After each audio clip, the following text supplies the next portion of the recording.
મોસાળમાં પધરામણી થઈ ગઈ છે। ભાઈ બલભદ્રજી બહેન સુભદ્રાજી સાથે મોસાળમાં પધરામણી થઈ છે। જમાલપુર સ્થિત નીચ મંદિરમાં મોસાળમાં પ્રભુ બિરાજમાન થઈ ગયા છે। ભગવાનને આવકારવા માટે આપ જોઈ રહ્યા છો તમામ ભક્તજનો ખુશીથી ઝૂમી ઉઠ્યા છે।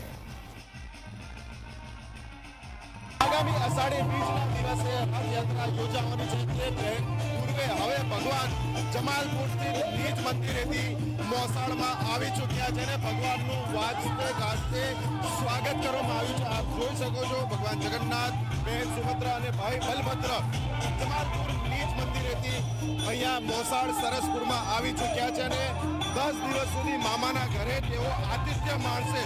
જે બાદ પુનઃ એકવાર તેઓ નીચ મંદિર જશે, જ્યાં સોનાવેશના દર્શન થશે, તેમના આંખે પાટા બાંધેલા હશે ને તે છોડવાની આખી વિધિ થશે। તે બાદ આગામી અષાઢી બીજના દિવસે ભગવાન જગન્નાથ જે છે તે વાજતે ગાજતે નગરચર્યાએ નીકળશે લાખો ભક્તોને પોતાના દર્શન આપવા માટે।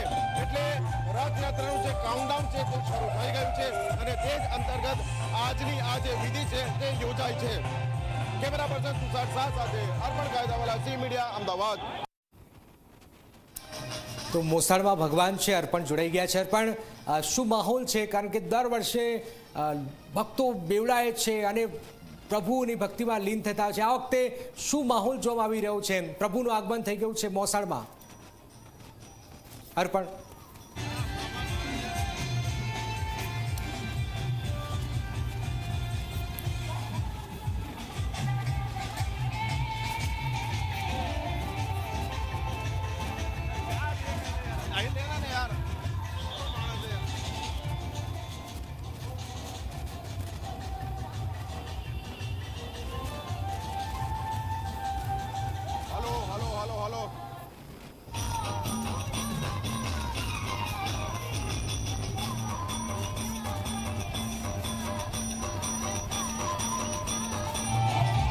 આગામી 7મી જુલાઈએ અષાઢી બીજ છે અને તેનું કાઉન્ટડાઉન આજથી શરૂ થઈ ગયું છે। સવારે જે જળયાત્રા યોજાઈ તે બાદ ભગવાન હવે સરસપુર સ્થિત મોસાળમાં આવી રહ્યા છે અને આપ જોઈ શકો છો વાજતે ગાજતે ભગવાનનું સામૈયું કરવામાં આવ્યું છે, એટલે કે સ્વાગત કરવામાં આવ્યું છે।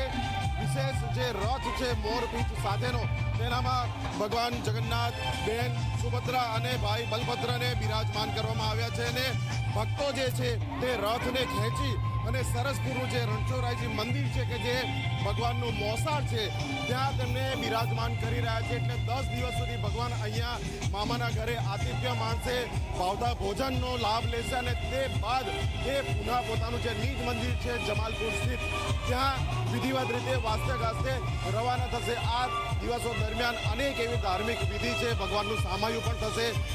રથયાત્રાના દિવસે તેમને જે ઘરેણા જે પહેરવેશ કરાવવાનો છે તે સામૈયું પણ જાહેરમાં દર્શાવવામાં આવશે। એટલે કહી શકાય કે હવે ગણતરીના દિવસ બાકી છે અષાઢી બીજને અને તેનું કાઉન્ટડાઉન આજથી શરૂ થઈ ગયું છે। જે અંતર્ગત સવારે આપણે જોયું કે જળયાત્રા યોજાઈ, તે બાદ ગજવેજના દર્શન ભગવાને ભક્તોને આપ્યા અને હવે મોસાળમાં ભગવાન પધારી ચૂક્યા છે। જી, તો મોસાળમાં પ્રભુ બિરાજમાન થઈ રહ્યા છે અને આપ જોઈ રહ્યા છો હૈયેથી હૈયું દળી રહ્યું છે। હજારો ભક્તો જય જગન્નાથના નાદ સાથે પ્રભુ ભક્તિમાં લીન થયા છે।